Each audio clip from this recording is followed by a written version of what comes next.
주님께서 여러분과 함께 마테오가 전한 거룩한 복음입니다. 그때 예수님께서 제자들에게 말씀하셨다. 너희의 의로움이 율법학자들과 바리사이들의 의로움을 능가하지 않으면 결코 하늘나라에 들어가지 못할 것이다. 살인해서는 안 된다. 살인한 자는 재판에 넘겨진다고 옛사람들에게 이르신 말씀을 너희는 들었다. 그러나 나는 너희에게 말한다. 자기 형제에게 성을 내는 자는 누구나 재판에 넘겨질 것이다. 그리고 자기 형제에게 바보라고 하는 자는 최고의회에 넘겨지고 멍청이라고 하는 자는 불붙는 지옥에 넘겨질 것이다. 그러므로 내가 제단에 예물을 바치려고 하다가 거기에서 형제가 너에게 원망을 품고 있는 것이 생각나거든 예물을 거기 제단 앞에 놓아두고 물러가 먼저 그 형제와 화해하여라. 그런 다음에 돌아와서 예물을 바쳐라. 너를 고소한 자와 함께 법정으로 가는 도중에 얼른 타협하여라. 그러지 않으면 고소한 자가 너를 재판관에게 넘기고 재판관은 너를 형리에게 넘겨 내가 감옥에 갇힐 것이다. 내가 진실로 너에게 말한다. 내가 마지막 한 입까지 갚기 전에는 결코 거기에서 나오지 못할 것이다. 주님의 말씀입니다. 네, 편을 빕니다. 어떻습니까? 오늘 처음으로 영성 특강을 들었는데 쉽지 않았죠? 예, 우리 좀 기지개 좀 켜볼까요? 아직도 얼굴이 막 굳어 계신 것 같아요. 깍지 끼시고 위로 쭉 올려서 아이고 힘들다. 아이고 왼쪽으로 자자자자자자자자자자자자 아이고 뭐 살겠다. 가운데로 반대로 자자자자자자자자자 아이고 이제 조금 낫다. 아이고 내리시고요. 아이고 이제 조금 혈색이 좀 드십니까? 예. 이게 제가 알아요. 이게 공부하고 이게 쉽지가 않습니다. 사실 그죠? 이 수련소에서 저희 형제들 강의 듣고 리포트 쓸래 아니면 밖에 나가서 삽 들고 이렇게 바꿔할래 하면 10명에 8명은 다 바꾸는 걸 택해요. 이 앉아서 이렇게 듣고 이 공부하는 게 사실 쉽지가 않습니다. 그럼에도 불구하고 우리가 삶이 이렇게 바뀌고 변화하려면 삽으로 땅을 파는 것보다 좀 힘들어도 공부를 하는 것이 낫습니다. 그래서 여러분들이 한 달에 한 번씩 있는 이 시간들 이렇게 우선순위에서 그죠? 이렇게 좀 윗자리에 올려놓고 내가 이 텔레비전 채널 틀면 여기 틀겠어요? 그 10명에 9명은 이거 안 틀 거예요. 대부분 드라마 틀지. 재밌는 것만 찾죠. 그죠? 근데 정말 내 영혼에게 피가 되고 살이 되는 거 나 스스로 잘 안 찾습니다. 그래서 이런 영성 특강 시간을 마련한 겁니다.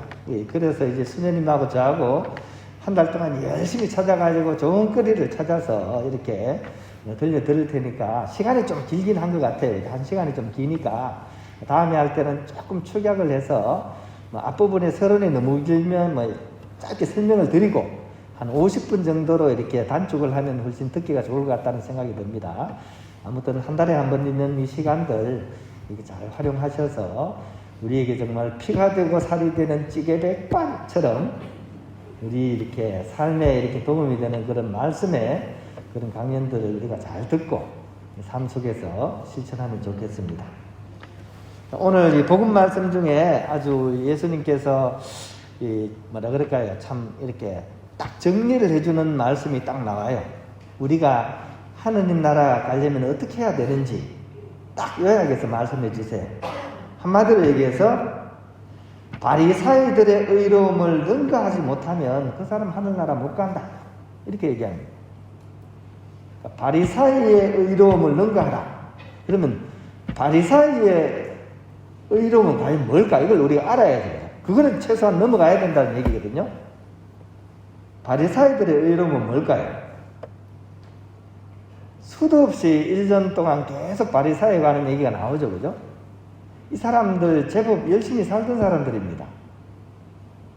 근데 이 사람들의 의로움을 능가해야 된다는 말은 무슨 말일까? 일단 바리사이들은 율법에 적힌 규정을 가지고 살아가는 사람들이에요. 그래서 율법에 적힌 규정을 사느냐 마느냐, 이것이 이 사람들의 삶의 기준입니다. 이걸 지키느냐 지키지 않느냐, 율법에 적힌 조문을. 그래서 이 사람들은 사실 적혀있는 거는 열심히 지키려고 하는데 그 행간에 들어가 있는 그런 내용이나 안 그러면 적혀있지 않은 것은 사실 중요치 않은 사람들입니다.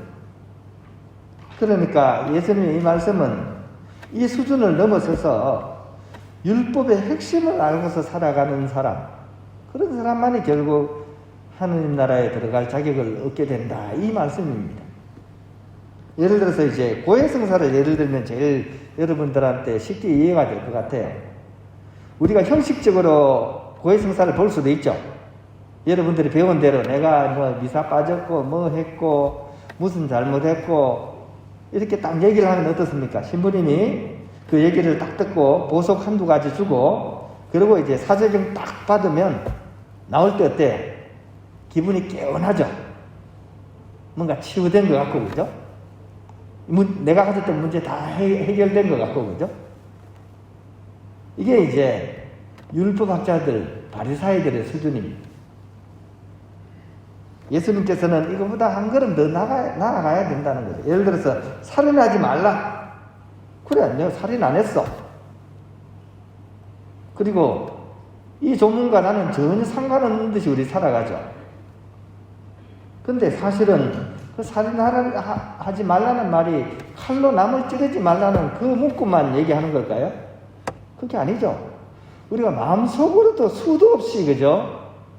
나와 가까운 사람들 해코지 하지 않습니까? 그죠? 마음속으로, 그죠? 이것도 살인과 전혀 상관없는 일이 아닙니다. 그러니까 그런 것까지 헤아리는 겁니다.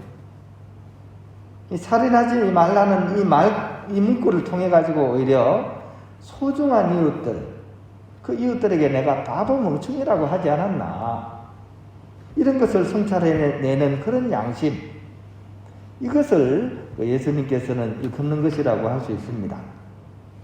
또 다른 예로 독성죄라는 게 있죠. 독성죄가 뭡니까? 하느님께 봉헌된 그런 장소나 물건, 또 축성받은 사람들, 이런 것들에 대해서는 어떻습니까? 이런 것을 모독하는 것은 일반적인 경우보다 더 큰 죄로 여긴다 하는 것이 교회법입니다. 독성죄, 거룩한 것을 모독한다, 이런 뜻이거든요. 그러니까 공중 쓰레기통, 밖에 나가면 있는 쓰레기통을 발로 차는 거 하고, 그 다음에 성당에 있는 쓰레기통을 내가 집어 던졌다. 교회의 시각으로 보면 어떤 게 더 큰 죄다? 성당 쓰레기통 집어 던지는 게 더 큰 죄라는 얘기입니다. 물론 이걸 뭐 수치로 잴 수는 없죠. 마음을 얘기하는 거죠. 거룩한 것을 어떻게 거룩하게 대하지 않는 것, 이런 것을 내 마음의 양심을 가지고 성찰해내는 능력, 이것이 굉장히 중요하다는 얘기입니다. 물론 뭐 성당 쓰레기통이 밖에 쓰레기통보다 더 우월하다는 얘기가 아니에요.